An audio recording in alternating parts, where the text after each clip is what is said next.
ਸਤਿ ਸ੍ਰੀ ਅਕਾਲ ਜੀ। ਤੁਸੀਂ ਵੇਖ ਰਹੇ ਹੋ ਪੰਜਾਬ ਮੇਲ USA TV। ਮੈਂ ਹਾਂ ਸੰਜੀਵ ਯਸ਼ ਖੰਨਾ। ਤੁਹਾਡਾ ਸਾਰਿਆਂ ਦਾ ਸਵਾਗਤ ਖਬਰਾਂ ਦੇ ਇਸ ਬੁਲੇਟਿਨ ਦੇ ਵਿੱਚ। ਖਬਰਾਂ ਦੇ ਇਸ ਬੁਲੇਟਿਨ ਦੇ ਸਪਾਂਸਰਸ ਨੇ ਰੀਮੈਕਸ ਦੇ ਰੀਅਲਟਰ ਗੁਰਜਤਿੰਦਰ ਸਿੰਘ ਰੰਧਾਵਾ। ਤੁਸੀਂ ਹਰ ਪ੍ਰਕਾਰ ਦੀ ਪ੍ਰਾਪਰਟੀ ਖਰੀਦਣ ਅਤੇ ਵੇਚਣ ਵਾਸਤੇ ਉਹਨਾਂ ਨੂੰ ਸੰਪਰਕ ਕਰ ਸਕਦੇ ਹੋ। ਰੀਮੈਕਸ ਰੀਅਲ ਐਸਟੇਟ ਦੀ ਦੁਨੀਆ ਦਾ ਮੰਨਿਆ ਪਰਮੰਨਿਆ ਨਾਂ। Phone number 916320 9444 9163209444। ਹੁਣ ਪੇਸ਼ ਨੇ ਚੋਣਵੀਆਂ ਖਬਰਾਂ। ਅਮਰੀਕਾ ਵਿੱਚ ਵਧੀ ਭਾਰਤੀਆਂ ਦੀ ਗਿਣਤੀ, ਪਿਛਲੇ 12 ਸਾਲ ਵਿੱਚ ਹੋਈ 41 ਲੱਖ ਤੋਂ ਪਾਰ। ਅਮਰੀਕੀ ਕੰਪਨੀ ਨੇ 200 ਲੋਕਾਂ ਨੂੰ ਜ਼ਿੰਦਾ ਜਮਾਇਆ, ਕਈ ਸੌ ਸਾਲ ਬਾਅਦ ਕਰੇਗੀ ਸੁਰਜੀਤ। ਭਾਰਤ ਦੇ ਤੇਵਰ ਵੇਖ ਬ੍ਰਿਟੇਨ ਨੇ ਆਪਣਾ ਰੁਖ ਕੀਤਾ ਨਰਮ, ਗ੍ਰਹਿ ਮੰਤਰੀ ਸੁਏਲਾ ਦੇ ਬਿਆਨ ਨੇ ਖੜਾ ਕੀਤਾ ਸੀ ਵਿਵਾਦ। ਯੂਕਰੇਨ ਨੇੜੇ ਰੂਸੀ ਫੌਜ ਦੇ ਫਾਇਰਿੰਗ ਰੇਂਜ ਵਿੱਚ ਗੋਲੀਬਾਰੀ, 11 ਲੋਕਾਂ ਦੀ ਮੌਤ ਤੇ 15 ਜ਼ਖਮੀ। ਦੇਸ਼ ਵਿੱਚ 5G ਸੇਵਾ ਸ਼ੁਰੂ ਹੋਣ ਤੇ ਪੰਜਾਬ ਦੇ DGP ਦਾ ਅਲਰਟ, ਲੋਕਾਂ ਨੂੰ ਦਿੱਤੀ ਵੱਡੀ ਚੇਤਾਵਨੀ। ਤੇ ਹੁਣ ਖਬਰਾਂ ਵਿਸਤਾਰ ਦੇ ਵਿੱਚ। ਅਮਰੀਕਾ ਵਿੱਚ 2010-2022 ਦੇ ਵਿਚਕਾਰ ਭਾਰਤੀਆਂ ਦੀ ਆਬਾਦੀ ਸਭ ਤੋਂ ਵੱਧ ਤੇਜ਼ੀ ਨਾਲ ਵਧੀ। 2010 ਦੇ ਵਿੱਚ ਜਿੱਥੇ 28.4 ਲੱਖ ਭਾਰਤੀ ਸਨ, ਉੱਥੇ ਸਾਲ 2022 ਤੱਕ ਇਹ ਗਿਣਤੀ 41.4 ਲੱਖ ਹੋ ਗਈ। ਉਧਰ 2010 ਵਿੱਚ ਜਿੱਥੇ ਚੀਨ ਦੇ 33 ਲੱਖ ਲੋਕ ਅਮਰੀਕਾ ਵਿੱਚ ਰਹਿੰਦੇ ਸਨ, ਉਹ 2022 ਵਿੱਚ 41.5 ਲੱਖ ਤੇ ਪਹੁੰਚ ਗਏ, ਮਤਲਬ 9.5 ਲੱਖ ਵਧੇ, ਜਦਕਿ ਭਾਰਤੀ 13 ਲੱਖ ਵਧੇ। ਹੁਣ ਅਮਰੀਕਾ ਵਿੱਚ ਭਾਰਤ ਅਤੇ ਚੀਨ ਦੇ ਲੋਕਾਂ ਦੀ ਆਬਾਦੀ ਲਗਭਗ ਬਰਾਬਰ ਹੈ। ਅਮਰੀਕਾ ਦੇ 23 ਰਾਜਾਂ ਵਿੱਚ ਭਾਰਤੀ ਸਭ ਤੋਂ ਵੱਧ ਏਸ਼ੀਆਈ ਆਬਾਦੀ ਹਨ। ਮਾਣ ਦੀ ਗੱਲ ਹੈ ਕਿ 1 ਦਰਜਨ ਤੋਂ ਵੱਧ ਅਮਰੀਕੀ ਕੰਪਨੀਆਂ ਦੇ ਉੱਚ ਅਹੁਦਿਆਂ ਤੇ ਭਾਰਤੀ ਮੂਲ ਦੇ ਲੋਕ ਹਨ। ਇਹਨਾਂ ਵਿੱਚ ਸੁੰਦਰ ਪਿਚਾਈ ਗੂਗਲ, ਸਤਿਆ ਨਡੇਲਾ ਮਾਈਕਰੋਸਾਫਟ, ਸ਼ਾਂਤਨੂ ਨਾਰਾਇਣ ਐਡੋਬ ਅਤੇ ਰਾਜ ਸੁਬਰਾਮਨੀਅਮ ਫੈਡਐਕਸ ਪ੍ਰਮੁੱਖ ਹਨ। ਕਰੀਬ 150 ਭਾਰਤੀ ਅਮਰੀਕੀ ਰਾਜਨੀਤੀ ਵਿੱਚ ਸਰਗਰਮ ਹਨ। ਬਾਈਡਨ ਨੇ 130 ਤੋਂ ਵੱਧ ਭਾਰਤੀ ਮੂਲ ਦੇ ਲੋਕਾਂ ਨੂੰ ਮਹੱਤਵਪੂਰਨ ਅਹੁਦੇ ਦਿੱਤੇ ਹਨ। ਇਹ ਗਿਣਤੀ ਸਭ ਤੋਂ ਵੱਧ ਹੈ। ਇਸ ਤੋਂ ਪਹਿਲਾਂ ਟਰੰਪ ਨੇ 80, ਓਬਾਮਾ ਨੇ 60 ਭਾਰਤੀ ਮੂਲ ਦੇ ਲੋਕਾਂ ਨੂੰ ਨਿਯੁਕਤ ਕੀਤਾ ਸੀ। 12 ਸ਼ਹਿਰਾਂ ਵਿੱਚ ਭਾਰਤੀ ਮੂਲ ਦੇ ਲੋਕ ਮੇਅਰ ਹਨ। ਕਰੀਬ 40 ਵਿਧਾਨ ਸਭਾ ਸੰਸਦ ਅਤੇ ਸਿਟੀ ਕੌਂਸਲ ਦੇ ਚੀਫ ਅਹੁਦਿਆਂ ਤੇ ਭਾਰਤੀ ਚੁਣੇ ਗਏ ਹਨ। ਇਸ ਤਰ੍ਹਾਂ ਰਾਜਨੀਤੀ ਅਤੇ ਕਾਰਪੋਰੇਟ ਵਿੱਚ ਤਾਕ ਵਧਣ ਨਾਲ ਅਮਰੀਕਾ ਵਿੱਚ ਭਾਰਤੀ ਪੱਖ ਮਜ਼ਬੂਤ ਹੋਇਆ। ਰੂਸ ਤੋਂ ਮਿਜ਼ਾਈਲ ਡਿਫੈਂਸ ਸਿਸਟਮ ਖਰੀਦਣ ਤੇ ਅਮਰੀਕਾ ਵੱਲੋਂ ਭਾਰਤ ਦੇ ਪਾਬੰਦੀ ਦਾ ਦਬਾਅ ਵਧਿਆ ਤਾਂ ਭਾਰਤੀ ਮੂਲ ਦੇ ਸਾਂਸਦ ਰੋ ਖੰਨਾ ਨੇ ਮਜ਼ਬੂਤ ਪੈਰਵੀ ਕੀਤੀ। ਅਮਰੀਕਾ ਦੇ ਐਰੀਜ਼ੋਨਾ ਸ਼ਹਿਰ ਵਿੱਚ ਇੱਕ ਕੰਪਨੀ ਨੇ ਅਜਿਹੇ ਲੋਕਾਂ ਨੂੰ ਫਰੀਜ਼ ਕਰ ਦਿੱਤਾ ਹੈ ਜਿਨ੍ਹਾਂ ਦੇ ਰਿਸ਼ਤੇਦਾਰਾਂ ਨੂੰ ਉਮੀਦ ਹੈ ਕਿ ਇੱਕ ਦਿਨ ਉਹ ਮੁੜ ਸੁਰਜੀਤ ਹੋਣਗੇ। ਅਮਰੀਕਾ ਸਥਿਤ ਐਲਕੋਰ ਲਾਈਫ ਐਕਸਟੈਂਸ਼ਨ ਫਾਊਂਡੇਸ਼ਨ ਨੇ ਤਰਲ ਨਾਈਟ੍ਰੋਜਨ ਨਾਲ ਭਰੇ ਟੈਂਕਾਂ ਦੇ ਅੰਦਰ ਲਗਭਗ 200 ਮਨੁੱਖੀ ਸਰੀਰਾਂ ਨੂੰ ਕ੍ਰਾਈਪੋ ਪ੍ਰੀਜ਼ਰਵਡ ਕੀਤਾ ਹੈ, ਜੋ ਭਵਿੱਖ ਵਿੱਚ ਮੁੜ ਸੁਰਜੀਤ ਹੋਣ ਦੀ ਉਮੀਦ ਵਿੱਚ ਨੇ। ਫਾਊਂਡੇਸ਼ਨ ਦੇ ਅਨੁਸਾਰ ਬਹੁਤ ਸਾਰੇ ਮਰੀਜ਼ ਅਜਿਹੇ ਹਨ ਜੋ ਕੈਂਸਰ, ALS ਜਾਂ ਹੋਰ ਬਿਮਾਰੀਆਂ ਤੋਂ ਪੀੜਤ ਸਨ, ਜਿਨ੍ਹਾਂ ਦਾ ਫਿਲਹਾਲ ਕੋਈ ਇਲਾਜ ਨਹੀਂ ਹੈ। ਸੰਸਥਾ ਦੀ ਵੈਬਸਾਈਟ ਤੇ ਦਿੱਤੀ ਗਈ ਜਾਣਕਾਰੀ ਦੇ ਅਨੁਸਾਰ ਕ੍ਰਾਇਓਨਿਕਸ ਭਵਿੱਖ ਵਿੱਚ ਮੈਡੀਕਲ ਟੈਕਨੋਲੋਜੀ ਨਾਲ ਸਿਹਤ ਨੂੰ ਬਹਾਲ ਕਰਨ ਦੇ ਇਰਾਦੇ ਨਾਲ ਸਬ ਫਰੀਜ਼ਿੰਗ ਤਾਪਮਾਨ ਦੀ ਵਰਤੋਂ ਕਰਕੇ ਮਰਨ ਦੀ ਪ੍ਰਕਿਰਿਆ ਨੂੰ ਰੋਕ ਕੇ ਜੀਵਨ ਨੂੰ ਸੁਰੱਖਿਅਤ ਕਰਨ ਦਾ ਅਭਿਆਸ ਹੈ। ਇਸ ਸੰਸਥਾ ਦੇ ਅਨੁਸਾਰ ਮਰਨ ਦੀ ਪ੍ਰਕਿਰਿਆ ਨੂੰ ਰੋਕਿਆ ਜਾ ਸਕਦਾ ਹੈ, ਜਿਸ ਦਾ ਕ੍ਰਾਇਓਨਿਕਸ ਸਭ ਤੋਂ ਵਧੀਆ ਤਰੀਕਾ ਹੈ। ਮਰੀਜ਼ਾਂ ਵਿੱਚੋਂ ਇੱਕ ਮੈਥਰਿਨ ਨੇਵਰਨਪੋਂਗ, ਜੋ ਕਿ ਕ੍ਰਾਇਓਜੈਨਿਕ ਤੌਰ ਤੇ ਜੰਮਣ ਵਾਲਾ ਸਭ ਤੋਂ ਘੱਟ ਉਮਰ ਦਾ ਮਰੀਜ਼ ਹੈ। ਵਧੇਰੇ ਜਾਣਕਾਰੀ ਦਿੰਦੇ ਹੋਏ ਅਲਕੋਰ ਦੇ ਸਾਬਕਾ CEO ਮੈਕਸ ਮੋਰੇ ਨੇ ਦੱਸਿਆ ਕਿ ਨੋਵਰਨਪੋਂਗ ਥਾਈਲੈਂਡ ਦੀ ਇੱਕ ਛੋਟੀ ਜਿਹੀ ਕੁੜੀ ਹੈ ਜਿਸ ਨੂੰ ਦਿਮਾਗ ਦਾ ਕੈਂਸਰ ਸੀ। ਉਸ ਦੇ ਮਾਤਾ-ਪਿਤਾ ਦੋਵੇਂ ਡਾਕਟਰ ਸਨ ਅਤੇ ਉਸ ਦੇ ਦਿਮਾਗ ਦੀਆਂ ਕਈ ਸਰਜਰੀਆਂ ਹੋਈਆਂ, ਪਰ ਬਦਕਿਸਮਤੀ ਨਾਲ ਕੁਝ ਵੀ ਸਫਲਤਾ ਨਹੀਂ ਮਿਲੀ। ਇਸੇ ਲਈ ਉਸਨੇ ਸਾਡੇ ਨਾਲ ਸੰਪਰਕ ਕੀਤਾ। ਨੋਵਰਨਪੋਂਗ ਕੇਸ ਅਲਕੋਰ ਦੇ ਕੁਝ ਜਨਤਕ ਮਾਮਲਿਆਂ ਵਿੱਚੋਂ ਇੱਕ ਹੈ। ਮਸ਼ਹੂਰ ਹਸਤੀਆਂ ਦੀ ਗੱਲ ਕਰੀਏ ਤਾਂ ਪੈਰਿਸ ਹਿਲਟਨ ਨੇ ਕਥਿਤ ਤੌਰ ਤੇ ਕ੍ਰਾਈਓ ਪ੍ਰੀਜ਼ਰਵੇਸ਼ਨ ਲਈ ਸਾਈਨ ਅਪ ਕੀਤਾ। ਅਮਰੀਕਾਜ਼ ਗੌਟ ਟੈਲੈਂਟ ਦੇ ਸਾਈਮਨ ਕੋਲਡਵੈਲ ਨੇ 2011 ਵਿੱਚ ਜਨਤਕ ਤੌਰ ਤੇ ਆਪਣੀ ਮੈਂਬਰਸ਼ਿਪ ਦਾ ਐਲਾਨ ਕਰ ਦਿੱਤਾ, ਪਰ ਬਾਅਦ ਵਿੱਚ ਛੱਡ ਦਿੱਤਾ। ਹਾਲ ਹੀ ਵਿੱਚ ਵਾਲਟ ਡਿਜ਼ਨੀ ਨੂੰ ਫਰੀਜ਼ ਕੀਤੇ ਜਾਣ ਦੀਆਂ ਅਫਵਾਹਾਂ ਸਨ, ਪਰ ਉਸ ਦੇ ਆਪਣੇ ਪਰਿਵਾਰ ਦੁਆਰਾ ਇਸ ਨੂੰ ਖਾਰਿਜ ਕਰ ਦਿੱਤਾ ਗਿਆ ਸੀ। ਇਸ ਤੋਂ ਇਲਾਵਾ ਮਹਾਨ ਬੇਸਬਾਲ ਖਿਡਾਰੀ ਟੇਡ ਵਿਲੀਅਮਸ, ਜਿਸ ਦੀ 2002 ਵਿੱਚ ਮੌਤ ਹੋ ਗਈ। ਵਰਤਮਾਨ ਵਿੱਚ ਅਲਕੌਰ ਦੇ ਜੰਮੇ ਹੋਏ ਮਰੀਜ਼ਾਂ ਵਿੱਚੋਂ ਇੱਕ ਹੈ। ਬ੍ਰਿਟੇਨ ਦੇ ਗ੍ਰਹਿ ਮੰਤਰੀ ਦੇ ਭਾਰਤੀ ਪ੍ਰਵਾਸੀਆਂ ਖਿਲਾਫ ਦਿੱਤੇ ਬਿਆਨ ਨੇ ਦੋਹਾਂ ਦੇਸ਼ਾਂ ਵਿਚਾਲੇ ਵਿਵਾਦ ਖੜਾ ਕਰ ਦਿੱਤਾ ਹੈ। ਭਾਰਤੀ ਮੂਲ ਦੀ ਗ੍ਰਹਿ ਮੰਤਰੀ ਸੁਏਲਾ ਬਰੁਵਰਮੈਨ ਨੇ ਕਿਹਾ ਸੀ ਕਿ ਮੁਕਤ ਵਪਾਰ ਸਮਝੌਤੇ FTA ਨਾਲ ਬ੍ਰਿਟੇਨ ਵਿੱਚ ਭਾਰਤੀਆਂ ਦੀ ਭੀੜ ਵੱਧ ਜਾਵੇਗੀ। ਬਰੁਵਰਮੈਨ ਦੇ ਬਿਆਨ ਤੋਂ ਬਾਅਦ ਭਾਰਤ ਨੇ ਵੀ ਸਖਤ ਰੁਖ ਅਖਤਿਆਰ ਕਰਦੇ ਹੋਏ ਕਿਹਾ ਸੀ ਕਿ ਭਵਿੱਖ ਵਿੱਚ ਕੋਈ ਵੀ ਡੀਲ ਦੋਹਾਂ ਪੱਖਾਂ ਦੇ ਲਾਭ ਨੂੰ ਧਿਆਨ ਵਿੱਚ ਰੱਖ ਕੇ ਹੀ ਕੀਤੀ ਜਾਵੇਗੀ। ਇਸ ਤੋਂ ਬਾਅਦ ਭਾਰਤ ਦੇ ਤੇਵਰ ਦੇਖਦੇ ਹੋਏ ਬ੍ਰਿਟੇਨ ਨੇ ਵੀ ਆਪਣਾ ਰੁਖ ਨਰਮ ਕਰ ਦਿੱਤਾ ਅਤੇ ਵਿਦੇਸ਼ ਮੰਤਰੀ ਜੇਮਸ ਕਲੇਵਰਲੀ ਨੇ ਕਿਹਾ ਕਿ ਭਾਰਤ ਅਤੇ ਬ੍ਰਿਟੇਨ ਦਾ ਸਹਿਯੋਗ ਕਈ ਖੇਤਰਾਂ ਵਿੱਚ ਮਜ਼ਬੂਤ ਰਿਹਾ ਹੈ। ਅਸੀਂ ਇਸ ਡੀਲ ਰਾਹੀਂ ਵਪਾਰ ਖੇਤਰ ਵਿੱਚ ਵੀ ਸਹਿਯੋਗ ਨੂੰ ਮਜ਼ਬੂਤ ਬਣਾਉਣਾ ਚਾਹੁੰਦੇ ਹਾਂ। ਉਧਰ ਬ੍ਰਿਟੇਨ ਦੇ ਵਪਾਰ ਸਕੱਤਰ ਕੈਮੀ ਬੇਡੇਨੋਜ਼ ਨੇ ਵੀ ਮੀਡੀਆ ਨਾਲ ਗੱਲਬਾਤ ਕਰਦਿਆਂ ਹੋਇਆ ਕਿਹਾ ਕਿ ਅਸੀਂ ਅਜੇ ਵੀ ਇਸ ਡੀਲ ਤੇ ਕੰਮ ਕਰ ਰਹੇ ਹਾਂ। ਭਾਰਤ ਨਾਲ ਕਈ ਮੁੱਦਿਆਂ ਤੇ ਗੱਲਬਾਤ ਚੱਲ ਰਹੀ ਹੈ। ਡੀਲ ਦੀ ਗਤੀ ਦੀ ਬਜਾਏ ਗੁਣਵੱਤਾ ਤੇ ਧਿਆਨ ਦੇਣ ਦੀ ਕੋਸ਼ਿਸ਼ ਹੈ। ਇਸ ਲਈ ਇਹ ਡੀਲ ਤੈਅ ਸਮਾਂ ਹੱਦ ਦੀਵਾਲੀ ਤੱਕ ਨਹੀਂ ਹੋ ਸਕੇਗੀ। ਬ੍ਰਿਟੇਨ ਦੀ ਪ੍ਰਧਾਨ ਮੰਤਰੀ ਲਿਜ਼ ਟਰਸ ਨੇ ਇਸ ਤੋਂ ਪਹਿਲਾਂ ਕਿਹਾ ਸੀ ਕਿ ਭਾਰਤ ਅਤੇ ਬ੍ਰਿਟੇਨ ਵਿਚਾਲੇ ਇਹ ਡੀਲ ਦੀਵਾਲੀ ਤੋਂ ਪਹਿਲਾਂ ਹੋ ਜਾਵੇਗੀ। ਉਧਰ ਭਾਰਤ ਦੇ ਵਿਦੇਸ਼ ਮੰਤਰਾਲੇ ਨੇ ਬੁਲਾਰੇ ਅਰਿੰਦਮ ਬਾਗਚੀ ਨੇ ਕਿਹਾ ਕਿ ਉਹਨਾਂ ਨੇ ਕਿਹਾ ਕਿ ਇਹ ਕਾਰੋਬਾਰ ਵਾਰਤਾ ਹੈ ਅਤੇ ਬਿਹਤਰ ਹੋਵੇਗਾ ਕਿ ਇਸ ਵਿਸ਼ੇ ਨੂੰ ਦੋਹਾਂ ਦੇਸ਼ਾਂ ਦੇ ਵਣਜ ਮੰਤਰੀਆਂ ਤੇ ਛੱਡ ਦਿੱਤਾ ਜਾਵੇ। ਵਿਦੇਸ਼ ਵਿਭਾਗ ਦੇ ਬੁਲਾਰੇ ਤੋਂ ਬ੍ਰਿਟੇਨ ਦੀ ਗ੍ਰਹਿ ਮੰਤਰੀ ਸੁਏਲਾ ਬਰੁਵਰਮੈਨ ਦੀ ਇਮੀਗ੍ਰੇਸ਼ਨ ਸੰਬੰਧਿਤ ਵਿਵਾਦਿਤ ਟਿੱਪਣੀ ਅਤੇ ਦੀਵਾਲੀ ਤੱਕ FTA ਗੱਲਬਾਤ ਨੂੰ ਪੂਰਾ ਕਰਨ ਦੇ ਟੀਚੇ ਬਾਰੇ ਪੁੱਛੇ ਜਾਣ ਤੇ ਉਹਨਾਂ ਕਿਹਾ ਕਿ ਇਸ ਤੇ ਗੱਲਬਾਤ ਚੱਲ ਰਹੀ ਹੈ। ਦੀ ਟਾਈਮਜ਼ ਮੁਤਾਬਿਕ ਬ੍ਰਿਟੇਨ ਦੇ ਅਧਿਕਾਰੀਆਂ ਨੇ ਦੱਸਿਆ ਕਿ ਸੁਏਲਾ ਦੇ ਬਿਆਨ ਤੋਂ ਬਾਅਦ ਭਾਰਤ ਸਰਕਾਰ ਦੇ ਮੰਤਰੀਆਂ ਅਤੇ ਅਧਿਕਾਰੀਆਂ ਵਿੱਚ ਕਾਫੀ ਗੁੱਸਾ ਹੈ। ਗ੍ਰਹਿ ਮੰਤਰੀ ਦੇ ਇਸ ਬਿਆਨ ਤੋਂ ਬਾਅਦ ਭਾਰਤ ਹੈਰਾਨ ਅਤੇ ਨਿਰਾਸ਼ ਹੈ। ਭਾਰਤ ਸਰਕਾਰ ਦੇ ਸੂਤਰਾਂ ਨੇ ਕਿਹਾ ਕਿ ਬਰੁਵਰਮੈਨ ਦੀ ਟਿੱਪਣੀ ਤੋਂ ਬਾਅਦ ਭਾਰਤ ਅਤੇ ਬ੍ਰਿਟੇਨ ਦੇ ਰਿਸ਼ਤੇ ਇੱਕ ਕਦਮ ਪਿੱਛੇ ਚਲੇ ਗਏ ਹਨ। ਭਾਰਤ ਅਜੇ ਵੀ ਬ੍ਰਿਟੇਨ ਨੂੰ ਲੈ ਕੇ ਸਕਾਰਾਤਮਕ ਹੈ, ਪਰ ਬ੍ਰਿਟੇਨ ਦੀ ਸਰਕਾਰ ਵਿੱਚ ਜੇਕਰ ਅਜੇ ਵੀ ਅਜਿਹੇ ਲੋਕ ਰਹਿੰਦੇ ਨੇ ਤਾਂ ਇਹ ਗੱਲਬਾਤ ਅੱਧ ਵਿਚਾਲੇ ਹੀ ਅਟਕ ਸਕਦੀ ਹੈ।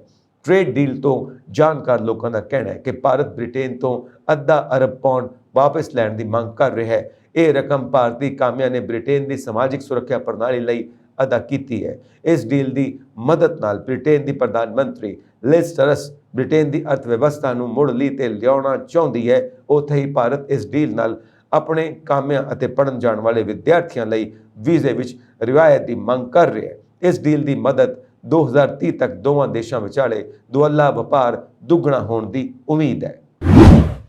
ਯੂਕਰੇਨ ਨੇੜੇ ਰੂਸੀ ਫੌਜ ਦੀ ਫਾਇਰਿੰਗ ਰੇਂਜ ਵਿੱਚ ਦੋ ਵਿਅਕਤੀਆਂ ਨੇ ਫੌਜੀਆਂ ਤੇ ਗੋਲੀਬਾਰੀ ਕੀਤੀ, ਜਿਸ ਵਿੱਚ 11 ਲੋਕਾਂ ਦੀ ਮੌਤ ਹੋ ਗਈ ਅਤੇ 15 ਜ਼ਖਮੀ ਹੋ ਗਏ। ਰੂਸੀ ਰੱਖਿਆ ਮੰਤਰਾਲੇ ਨੇ ਇਹ ਜਾਣਕਾਰੀ ਦਿੱਤੀ। ਮੰਤਰਾਲੇ ਨੇ ਇੱਕ ਬਿਆਨ ਵਿੱਚ ਕਿਹਾ ਕਿ ਗੋਲੀਬਾਰੀ ਸ਼ਨੀਵਾਰ ਨੂੰ ਦੱਖਣੀ ਪੱਛਮੀ ਰੂਸ ਦੇ ਬੇਲਗੋਰੋਡ ਖੇਤਰ ਵਿੱਚ ਹੋਈ, ਜੋ ਯੂਕਰੇਨ ਦੀ ਸਰਹੱਦ ਨਾਲ ਲੱਗਦੀ ਹੈ। ਬਿਆਨ ਦੇ ਅਨੁਸਾਰ ਸਾਬਕਾ ਸੋਵੀਅਤ ਗਣਰਾਜ ਦੇ ਦੋ ਅਣਪਛਾਤੇ ਵਿਅਕਤੀਆਂ ਨੇ ਨਿਸ਼ਾਨਾ ਅਭਿਆਸ ਦੌਰਾਨ ਸਵੈ ਸੇਵੀ ਸੈਨਿਕਾਂ ਤੇ ਗੋਲੀਬਾਰੀ ਕੀਤੀ ਅਤੇ ਦੋਵੇਂ ਜਵਾਬੀ ਕਾਰਵਾਈ ਵਿੱਚ ਮਾਰੇ ਗਏ। ਮੰਤਰਾਲੇ ਨੇ ਇਸ ਘਟਨਾ ਨੂੰ ਅੱਤਵਾਦੀ ਫੌਜੀ ਸਿਖਲਾਈ ਪ੍ਰਾਪਤ ਨਾਗਰਿਕਾਂ ਦੀ ਜਲਦੀ ਤਾਇਨਾਤੀ ਦੇ ਆਦੇਸ਼ ਦੇ ਵਿਚਕਾਰ ਹੋਈ ਹੈ। ਰਾਸ਼ਟਰਪਤੀ ਦੇ ਇਸ ਹੁਕਮ ਦੇ ਵਿਰੋਧ ਵਿੱਚ ਪੂਰੇ ਰੂਸ ਵਿੱਚ ਪ੍ਰਦਰਸ਼ਨ ਸ਼ੁਰੂ ਹੋ ਗਏ ਅਤੇ ਹਜ਼ਾਰਾਂ ਲੋਕ ਦੇਸ਼ ਛੱਡ ਕੇ ਕਿਤੇ ਹੋਰ ਚਲੇ ਗਏ। ਪੁਤਿਨ ਨੇ ਸ਼ੁੱਕਰਵਾਰ ਨੂੰ ਕਿਹਾ ਕਿ 2,22,000 ਤੋਂ 3 ਲੱਖ ਫੌਜੀ ਸਿਖਲਾਈ ਪ੍ਰਾਪਤ ਨਾਗਰਿਕਾਂ ਦੀ ਤਾਇਨਾਤੀ ਦਾ ਆਦੇਸ਼ ਸ਼ੁਰੂ ਹੋ ਗਿਆ ਹੈ। ਉਹਨਾਂ ਕਿਹਾ ਕਿ ਇਨ੍ਹਾਂ ਵਿੱਚੋਂ 33,000 ਪਹਿਲਾਂ ਹੀ ਮਿਲਟਰੀ ਯੂਨਿਟਾਂ ਵਿੱਚ ਸ਼ਾਮਿਲ ਹੋ ਚੁੱਕੇ ਨੇ, ਜਦਕਿ 16,000 ਯੂਕਰੇਨ ਵਿੱਚ ਚੱਲ ਰਹੇ ਫੌਜੀ ਆਪਰੇਸ਼ਨ ਦਾ ਹਿੱਸਾ ਬਣ ਚੁੱਕੇ ਨੇ। ਪੁਤਿਨ ਦੁਆਰਾ ਸਤੰਬਰ ਵਿੱਚ ਜਾਰੀ ਕੀਤੇ ਗਏ ਆਦੇਸ਼ ਦੇ ਤਹਿਤ 65 ਸਾਲ ਤੋਂ ਘੱਟ ਉਮਰ ਦੇ ਲਗਭਗ ਸਾਰੇ ਮਰਦ ਫੌਜੀ ਸਿਖਲਾਈ ਵਾਲੇ ਨਾਗਰਿਕਾਂ ਵਜੋਂ ਰਜਿਸਟਰਡ ਹਨ। ਇਸ ਫੈਸਲੇ ਤੇ ਆਮ ਲੋਕਾਂ ਵਿੱਚ ਨਾ ਪੱਕੀ ਪ੍ਰਤੀਕਰਮ ਦੇਖਣ ਨੂੰ ਮਿਲਿਆ। ਰਾਸ਼ਟਰਪਤੀ ਨੇ ਇਸ ਹੁਕਮ ਤੋਂ ਬਾਅਦ ਹਜ਼ਾਰਾਂ ਲੋਕਾਂ ਨੂੰ ਰੂਸ ਛੱਡ ਕੇ ਗੁਆਂਢੀ ਮੁਲਕਾਂ ਨਾਲ ਪ੍ਰਵਾਸ ਕਰਨ ਲਈ ਮਜਬੂਰ ਕਰ ਦਿੱਤਾ। ਫਰਵਰੀ ਵਿੱਚ ਪੂਰਬੀ ਯੂਰਪੀ ਦੇਸ਼ ਯੂਕਰੇਨ ਤੇ ਰੂਸ ਦੇ ਹਮਲੇ ਦੇ ਸ਼ੁਰੂ ਹੋਣ ਤੋਂ ਬਾਅਦ ਦੋਵਾਂ ਦੇਸ਼ਾਂ ਨੂੰ ਡੂੰਘੀ ਫੌਜੀ ਅਤੇ ਆਮ ਨਾਗਰਿਕਾਂ ਦਾ ਨੁਕਸਾਨ ਹੋਇਆ ਹੈ।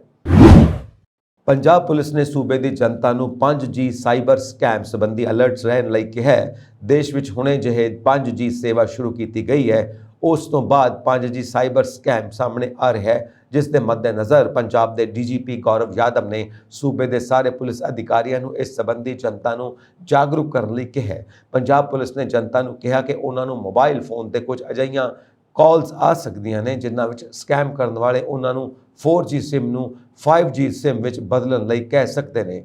ਜਨਤਾ ਅਜਿਹੀਆਂ ਕਾਲਾਂ ਵਿੱਚ OTP ਨੰਬਰ ਨਾ ਦੇਵੇ। ਜੇ ਅਜਿਹਾ ਕੀਤਾ ਜਾਂਦਾ ਹੈ ਤਾਂ ਸਕੈਮਰ ਉਹਨਾਂ ਦੇ ਬੈਂਕ ਖਾਤੇ ਦੀ ਰਕਮ ਆਪਣੇ ਖਾਤੇ ਵਿੱਚ ਟ੍ਰਾਂਸਫਰ ਕਰ ਸਕਦੇ ਨੇ। ਉਹਨਾਂ ਕਿਹਾ ਕਿ ਜੋ ਲੋਕ ਆਮ ਆਪਣਾ SIM 4G ਤੋਂ 5G ਵਿੱਚ ਬਦਲਣਾ ਚਾਹੁੰਦੇ ਨੇ ਤਾਂ ਉਹਨਾਂ ਨੂੰ ਸਭ ਤੋਂ ਪਹਿਲਾਂ ਸਰਵਿਸ ਪ੍ਰੋਵਾਈਡਰ ਦੇ ਸਟੋਰ ਤੇ ਜਾ ਕੇ ਉਹਨਾਂ ਦੇ ਅਧਿਕਾਰੀਆਂ ਨਾਲ ਗੱਲ ਕਰਨੀ ਚਾਹੀਦੀ ਹੈ। ਸੂਬਾ ਪੁਲਿਸ ਨੇ ਕਿਹਾ ਕਿ ਜੇ ਕੋਈ 5G ਦੇ ਨਾਂ ਤੇ ਠੱਗੀ ਦਾ ਸ਼ਿਕਾਰ ਹੋ ਜਾਂਦਾ ਹੈ ਤਾਂ ਉਹ ਪੰਜਾਬ ਪੁਲਿਸ ਦੀ ਸਾਈਬਰ ਕ੍ਰਾਈਮ ਬ੍ਰਾਂਚ ਨੂੰ ਸ਼ਿਕਾਇਤ ਕਰੇ। ਇਸ ਦੇ ਨਾਲ ਹੀ ਉਹ 1930 ਹੈਲਪਲਾਈਨ ਨੰਬਰ ਤੇ ਵੀ ਸ਼ਿਕਾਇਤ ਕਰ ਸਕਦਾ ਹੈ। ਸ਼ਹੀਦ ਭਗਤ ਸਿੰਘ ਨਗਰ ਵਿੱਚ ਟਰਾਂਸਪੋਰਟੇਸ਼ਨ ਘਪਲੇ ਵਿੱਚ ਕਈ ਨਵੇਂ ਖੁਲਾਸੇ ਹੋ ਰਹੇ ਨੇ। ਵਿਜੀਲੈਂਸ ਦੀ ਜਾਂਚ ਵਿੱਚ ਆਇਆ ਕਿ ਟੈਂਡਰ ਲੈਣ ਲਈ ਹਨੀ ਕੁਮਾਰ ਨੇ ਸਭਾ ਵੱਲੋਂ ਲੇਬਰ ਦੇ ਕੰਮ ਦੇ ਲਈ ਰਾਹੋਂ ਕਲਸਟਰ ਅਤੇ ਨਵਾਂਸ਼ਹਿਰ ਕਲਸਟਰ ਵਿੱਚ ਬੇਸਿਕ ਰੇਟ ਤੇ ਟੈਂਡਰ ਪਾਏ ਸੀ, ਪਰ ਜ਼ਿਲ੍ਹਾ ਅਲਾਟਮੈਂਟ ਸੰਮਤੀ ਵੱਲੋਂ ਉਹਨਾਂ ਟੈਂਡਰਾਂ ਨੂੰ ਰੱਦ ਕਰਕੇ ਮਾਮਲੇ ਵਿੱਚ ਨਾਮਜ਼ਦ ਦੋਸ਼ੀ ਠੇਕੇਦਾਰ ਅਜੇਪਾਲ ਨੂੰ ਨਵਾਂਸ਼ਹਿਰ ਕਲਸਟਰ ਵਿੱਚ ਲੇਬਰ ਕੰਮਾਂ ਲਈ ਕਥਿਤ ਤੌਰ ਤੇ 73% ਜ਼ਿਆਦਾ ਅਤੇ ਰਾਹਾਂ ਕਲਸਟਰ ਵਿੱਚ 72% ਜ਼ਿਆਦਾ ਰੇਟ ਤੇ ਕਥਿਤ ਦੋਸ਼ੀ ਠੇਕੇਦਾਰ ਤੇਲੂ ਰਾਮ ਨੂੰ ਟੈਂਡਰ ਦੇ ਦਿੱਤੇ ਗਏ। ਹੁਣ ਵਿਜੀਲੈਂਸ ਦੀ ਨਜ਼ਰ ਉਹਨਾਂ ਅਧਿਕਾਰੀਆਂ ਤੇ ਵੀ ਹੈ ਜਿਨ੍ਹਾਂ ਠੇਕੇ ਅਲਾਟ ਕੀਤੇ ਸੀ। ਨਵਾਂਸ਼ਹਿਰ ਅਤੇ ਰਾਹੋਂ ਦੇ ਠੇਕੇ ਲੈਣ ਲਈ ਫਰਜ਼ੀ ਕਾਗਜ਼ਾਤ ਦਿੱਤੇ ਗਏ ਸੀ ਜਿਨ੍ਹਾਂ ਦੀ ਬਰੀਕੀ ਨਾਲ ਸਕਰੀਨਿੰਗ ਨਹੀਂ ਕੀਤੀ ਗਈ। ਟੈਂਡਰ ਅਲਾਟਮੈਂਟ ਕਮੇਟੀ ਦਾ ਫਰਜ਼ ਬਣਦਾ ਸੀ ਕਿ ਇਹਨਾਂ ਕਾਗਜ਼ਾਤਾਂ ਦੀ ਬਰੀਕੀ ਨਾਲ ਜਾਂਚ ਕੀਤੀ ਜਾਂਦੀ। ਇਸ ਕਮੇਟੀ ਵਿੱਚ ਪਨਸਪ, ਵੇਅਰਹਾਊਸ, ਫੂਡ ਸਪਲਾਈ ਵਿਭਾਗ, ਪੰਜਾਬ ਐਗਰੋ ਦੇ ਮੈਨੇਜਰ ਸ਼ਾਮਿਲ ਸਨ। ਕਮੇਟੀ ਦੇ ਚੇਅਰਮੈਨ ਉਸ ਸਮੇਂ ਦੇ DC ਸਨ। ਹਾਲਾਂਕਿ ਹਸਤਾਖਰ DC ਦੇ ਹੁੰਦੇ ਹਨ, ਪਰ ਉਹਨਾਂ ਦੀ ਜ਼ਿੰਮੇਵਾਰੀ ਇੰਨੀ ਮਹੱਤਵਪੂਰਨ ਨਹੀਂ ਜਿੰਨੀ ਖਰੀਦ ਏਜੰਸੀਆਂ ਦੇ ਮੈਨੇਜਰਾਂ ਦੀ ਹੁੰਦੀ ਹੈ। ਸੂਤਰ ਦੱਸਦੇ ਨੇ ਕਿ ਸਾਲ 2022-23 ਦੌਰਾਨ ਠੇਕੇਦਾਰ ਅਜੇਪਾਲ ਨੇ ਉਪਜ ਦੀ ਢੁਲਾਈ ਲਈ ਦਿੱਤੀ ਗਈ ਵਾਹਨਾਂ ਦੀ ਸੂਚੀਆਂ ਦਾ ਰਿਕਾਰਡ ਜ਼ਿਲ੍ਹਾ ਟਰਾਂਸਪੋਰਟ ਅਧਿਕਾਰੀ ਤੋਂ ਵਿਜੀਲੈਂਸ ਨੂੰ ਜਦੋਂ ਚੈੱਕ ਕਰਵਾਇਆ ਤਾਂ ਉਹਨਾਂ ਦੇ ਪੈਰਾਂ ਹੇਠੋਂ ਜ਼ਮੀਨ ਖਿਸਕ ਗਈ। ਇਹਨਾਂ ਵਿੱਚ ਵੱਡੀ ਗਿਣਤੀ ਵਿੱਚ ਫਰਜ਼ੀ ਨੰਬਰ ਦੇ ਸਕੂਟਰ, ਮੋਟਰਸਾਈਕਲ, ਕਾਰ, ਪਿਕਅਪ, ਟਰੈਕਟਰ, ਟਰਾਲੀ, ਹਾਰਸ ਵੈਸਟਰ ਆਦਿ ਮਿਲੇ। ਇਹਨਾਂ ਵਾਹਨਾਂ ਤੇ ਫਸਲ ਦੀ ਢੁਲਾਈ ਨਹੀਂ ਕੀਤੀ ਜਾ ਸਕਦੀ। ਇੰਨਾ ਹੀ ਨਹੀਂ, ਠੇਕਾ ਭਰਦੇ ਸਮੇਂ ਠੇਕੇਦਾਰ ਦੇ ਕੋਲ ਕਿੰਨੇ ਮਜ਼ਦੂਰ ਹਨ ਉਹਨਾਂ ਦਾ ਬਿਊਰਾ ਵੀ ਠੇਕਾ ਭਰਦੇ ਸਮੇਂ ਠੇਕੇਦਾਰ ਵੱਲੋਂ ਮੁਹੱਈਆ ਕਰਵਾਏ ਗਏ ਮਜ਼ਦੂਰਾਂ ਦੇ ਆਧਾਰ ਕਾਰਡ ਦੀ ਫੋਟੋਕਾਪੀ ਦੀ ਜਾਂਚ ਕੀਤੀ ਗਈ। ਇਹਨਾਂ ਵਿੱਚ ਕਈ ਆਧਾਰ ਕਾਰਡ ਨਾਬਾਲਿਗ ਮਜ਼ਦੂਰਾਂ ਦੇ ਅਤੇ ਕਈ 60 ਸਾਲਾਂ ਤੋਂ ਜ਼ਿਆਦਾ ਉਮਰ ਦੇ ਲੋਕਾਂ ਦੇ ਨਿਕਲੇ ਜੋ ਮਜ਼ਦੂਰੀ ਹੀ ਨਹੀਂ ਕਰ ਸਕਦੇ। ਇਹਨਾਂ ਠੇਕਿਆਂ ਨੂੰ ਦੇਣ ਦੀ ਜ਼ਿੰਮੇਵਾਰੀ ਅਲਾਟਮੈਂਟ ਕਮੇਟੀ ਦੀ ਸੀ, ਜਿਨ੍ਹਾਂ ਵਿੱਚ ਕਈ ਖਰੀਦ ਏਜੰਸੀਆਂ ਦੇ ਮੈਨੇਜਰਾਂ ਤੋਂ ਇਲਾਵਾ ਜ਼ਿਲ੍ਹਾ ਖੁਰਾਕ ਸਪਲਾਈ ਕੰਟਰੋਲਰ ਵੀ ਸੀ ਅਤੇ ਕਮੇਟੀ ਦੇ ਚੇਅਰਮੈਨ ਜ਼ਿਲ੍ਹੇ ਦੇ ਸੀਨੀਅਰ ਪ੍ਰਸ਼ਾਸਨਿਕ ਅਧਿਕਾਰੀ ਵੀ ਸਨ। ਸੂਤਰ ਦੱਸਦੇ ਨੇ ਕਿ ਕਥਿਤ ਦੋਸ਼ੀ ਭਾਰਤ ਭੂਸ਼ਣ ਆਸ਼ੂ ਦੇ ਹੁਕਮਾਂ ਕਾਰਨ ਕਿਸੇ ਕਾਗਜ਼ਾਤ ਦੀ ਜਾਂਚ ਪਰਖ ਕੀਤੇ ਬਿਨਾਂ ਹੀ ਕਥਿਤ ਦੋਸ਼ੀ ਠੇਕੇਦਾਰਾਂ ਨੂੰ ਜ਼ਿਆਦਾ ਰੇਟ ਤੇ ਠੇਕੇ ਦੇ ਦਿੱਤੇ ਗਏ ਸਨ। ਕੇਂਦਰੀ ਜੇਲ੍ਹ ਪਟਿਆਲਾ ਵਿੱਚ ਆਪਣੀ 1 ਸਾਲ ਦੀ ਸਜ਼ਾ ਕੱਟ ਰਹੇ ਪੰਜਾਬ ਕਾਂਗਰਸ ਦੇ ਸਾਬਕਾ ਪ੍ਰਧਾਨ ਨਵਜੋਤ ਸਿੰਘ ਸਿੱਧੂ ਨੇ ਜੇਲ੍ਹ ਵਿੱਚ ਫਿਟਨੈਸ ਵੱਲ ਵਿਸ਼ੇਸ਼ ਧਿਆਨ ਦਿੱਤਾ ਹੋਇਆ ਹੈ। ਨਵਜੋਤ ਸਿੰਘ ਨੇ ਮਿਲ ਕੇ ਆਏ ਸਾਬਕਾ ਵਿਧਾਇਕ ਪਰਮਿਲ ਸਿੰਘ ਖਾਲਸਾ ਦੇ ਮੁਤਾਬਿਕ ਉਹਨੇ ਵਜ਼ਨ ਘਟਾ ਕੇ ਆਪਣੀ ਫਿਟਨੈਸ ਨੂੰ ਪਹਿਲਾਂ ਨਾਲੋਂ ਵੀ ਬਿਹਤਰ ਕਰ ਲਿਆ ਹੈ। ਨਵਜੋਤ ਸਿੰਘ ਸਿੱਧੂ ਜੇਲ੍ਹ ਵਿੱਚ ਕਾਫੀ ਜ਼ਿਆਦਾ ਸੈਰ ਕਰਨ ਦੇ ਨਾਲ-ਨਾਲ ਖਾਣ ਪੀਣ ਵੱਲ ਵੀ ਵਿਸ਼ੇਸ਼ ਧਿਆਨ ਦੇ ਰਹੇ ਨੇ। ਦੱਸਣਯੋਗ ਹੈ ਕਿ ਪੰਜਾਬ ਕਾਂਗਰਸ ਦੇ ਸਾਬਕਾ ਪ੍ਰਧਾਨ ਨਵਜੋਤ ਸਿੰਘ ਸਿੱਧੂ ਨੇ ਇਸੇ ਸਾਲ ਮਈ ਮਹੀਨੇ ਵਿੱਚ ਮਾਨਯੋਗ ਸੁਪਰੀਮ ਕੋਰਟ ਵੱਲੋਂ 1 ਸਾਲ ਦੀ ਸਜ਼ਾ ਸੁਣਵਾਈ ਗਈ ਸੀ। ਉਸ ਦਿਨ ਤੋਂ ਹੀ ਨਵਜੋਤ ਸਿੰਘ ਸਿੱਧੂ ਕੇਂਦਰੀ ਜੇਲ੍ਹ ਪਟਿਆਲਾ ਵਿੱਚ ਬੰਦ ਹਨ। ਪਹਿਲਾਂ ਸਿਹਤ ਸੰਬੰਧੀ ਕੁਝ ਦਿੱਕਤਾਂ ਆ ਰਹੀਆਂ ਸਨ, ਪਰ ਹੁਣ ਉਹਨਾਂ ਨੇ ਖੁਦ ਨੂੰ ਸਮੇਂ ਮੁਤਾਬਿਕ ਢਾਲ ਲਿਆ ਅਤੇ ਆਪਣੀ ਫਿਟਨੈਸ ਨੂੰ ਲੈ ਕੇ ਕਾਫੀ ਜ਼ਿਆਦਾ ਧਿਆਨ ਦੇ ਰਹੇ ਨੇ। ਸਾਬਕਾ ਵਿਧਾਇਕ ਪਰਮਿਲ ਸਿੰਘ ਦੇ ਮੁਤਾਬਿਕ ਉਹ ਪੰਜਾਬ ਨੂੰ ਲੈ ਕੇ ਕਾਫੀ ਜ਼ਿਆਦਾ ਚਿੰਤਾ ਵਿੱਚ ਨੇ ਅਤੇ ਉਹਨਾਂ ਨੂੰ ਵੀ ਲੋਕਾਂ ਦੀ ਸੇਵਾ ਅਤੇ ਪੰਜਾਬ ਦੇ ਹਿੱਤਾਂ ਤੇ ਪਹਿਰਾ ਦੇਣ ਲਈ ਕਿਹਾ ਹੈ। ਵਿਜੀਲੈਂਸ ਬਿਊਰੋ ਪੰਜਾਬ ਨੇ ਬੀਤੀ ਰਾਤ ਸਾਬਕਾ ਮੰਤਰੀ ਸੁੰਦਰ ਸ਼ਾਮ ਅਰੋੜਾ ਨੂੰ ਉਸ ਵੇਲੇ ਗ੍ਰਿਫਤਾਰ ਕਰ ਲਿਆ ਜਦੋਂ ਉਹ ਬਿਊਰੋ ਦੇ ਇੱਕ ਸਹਾਇਕ ਇੰਸਪੈਕਟਰ ਜਨਰਲ AIG ਨੂੰ 50 ਲੱਖ ਰੁਪਏ ਦੀ ਰਿਸ਼ਵਤ ਦੇਣ ਦੀ ਪੇਸ਼ਕਸ਼ ਕਰ ਰਹੇ ਸਨ। ਇਸ ਸੰਬੰਧੀ ਮੀਡੀਆ ਨੂੰ ਜਾਣਕਾਰੀ ਦਿੰਦਿਆਂ ਵਿਜੀਲੈਂਸ ਬਿਊਰੋ ਪੰਜਾਬ ਦੇ ਮੁੱਖ ਨਿਰਦੇਸ਼ਕ ਵਰਿੰਦਰ ਕੁਮਾਰ ਨੇ ਦੱਸਿਆ ਕਿ ਇਸ ਸੰਬੰਧੀ ਸਾਬਕਾ ਮੰਤਰੀ ਖਿਲਾਫ ਵਿਜੀਲੈਂਸ ਬਿਊਰੋ ਦੇ AIG ਉੱਡਣ ਦਸਤਾ ਪੰਜਾਬ ਮਨਮੋਹਨ ਕੁਮਾਰ ਦੇ ਬਿਆਨਾਂ ਤੇ ਭ੍ਰਸ਼ਟਾਚਾਰ ਰੋਕੂ ਕਾਨੂੰਨ ਦੀ ਧਾਰਾ 8 ਅਧੀਨ FIR ਦਰਜ ਕਰਕੇ ਗ੍ਰਿਫਤਾਰ ਕਰ ਲਿਆ ਗਿਆ। ਉਹਨਾਂ ਨੇ ਅੱਗੇ ਦੱਸਿਆ ਕਿ AIG ਮਨਮੋਹਨ ਕੁਮਾਰ ਨੇ ਬਿਊਰੋ ਨੂੰ ਸ਼ਿਕਾਇਤ ਕੀਤੀ ਹੈ ਕਿ ਅਰੋੜਾ ਨੇ 14 ਅਕਤੂਬਰ 2022 ਨੂੰ ਉਹਨਾਂ ਨਾਲ ਮੁਲਾਕਾਤ ਕੀਤੀ ਅਤੇ ਆਪਣੇ ਖਿਲਾਫ ਚੱਲ ਰਹੀ ਵਿਜੀਲੈਂਸ ਜਾਂਚ ਵਿੱਚ ਮਦਦ ਕਰਨ ਲਈ ਉਹਨਾਂ ਨੂੰ 1 ਕਰੋੜ ਰੁਪਏ ਦੀ ਪੇਸ਼ਕਸ਼ ਕੀਤੀ ਹੈ। ਵਿਜੀਲੈਂਸ ਬਿਊਰੋ ਦੇ ਮੁਖੀ ਨੇ ਅੱਗੇ ਕਿਹਾ ਕਿ ਸਾਬਕਾ ਮੰਤਰੀ ਨੇ ਅਗਲੇ ਦਿਨ 15 ਅਕਤੂਬਰ 2022 ਨੂੰ 50 ਲੱਖ ਰੁਪਏ ਮੌਕੇ ਤੇ ਦੇਣ ਅਤੇ ਬਕਾਇਆ ਰਕਮ ਬਾਅਦ ਵਿੱਚ ਦੇਣ ਦੀ ਗੱਲ ਕੀਤੀ ਹੈ। ਉਹਨਾਂ ਦੱਸਿਆ ਕਿ AIG ਨੇ ਇਸ ਬਾਰੇ ਮੁੱਖ ਡਾਇਰੈਕਟਰ ਨੂੰ ਜਾਣੂ ਕਰਵਾ ਦਿੱਤਾ ਹੈ, ਜਿਨ੍ਹਾਂ ਨੇ ਸਾਬਕਾ ਮੰਤਰੀ ਖਿਲਾਫ ਰਿਸ਼ਵਤਖੋਰੀ ਦਾ ਕੇਸ ਦਰਜ ਕਰਨ ਦੇ ਹੁਕਮ ਦੇ ਦਿੱਤੇ ਨੇ। ਇਸ ਮਾਮਲੇ ਵਿੱਚ ਅਰੋੜਾ ਨੂੰ ਰਿਸ਼ਵਤ ਦਿੰਦੇ ਹੋਏ ਗ੍ਰਿਫਤਾਰ ਕਰਕੇ ਉਹਨਾਂ ਕੋਲੋਂ 50 ਲੱਖ ਰੁਪਏ ਬਰਾਮਦ ਕੀਤੇ ਗਏ ਨੇ। ਇਸ ਮਾਮਲੇ ਦੀ ਅਗਲੇਰੀ ਜਾਂਚ ਜਾਰੀ ਹੈ। ਵਿਜੀਲੈਂਸ ਬਿਊਰੋ ਪੰਜਾਬ ਅਤੇ ਸੰਸਦ ਮੈਂਬਰ ਰਵਨੀਤ ਸਿੰਘ ਬਿੱਟੂ ਆਮੋ ਸਾਹਮਣੇ ਹੁੰਦੇ ਨਜ਼ਰ ਆ ਰਹੇ ਨੇ।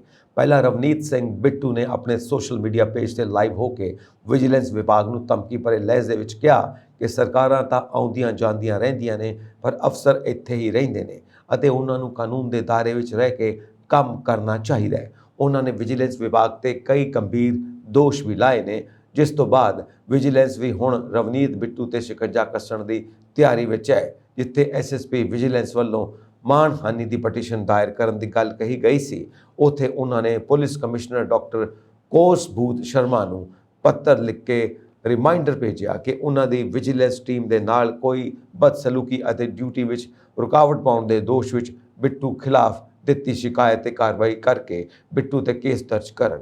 ਅਸਲ ਵਿੱਚ ਕੌਂਸਲਰ ਸਨੀ ਪੱਲਾ ਦੇ ਮਾਮਲੇ ਵਿੱਚ ਰਵਨੀਤ ਬਿੱਟੂ ਨੇ ਕਾਫੀ ਰੋਸ ਜਤਾਇਆ ਸੀ।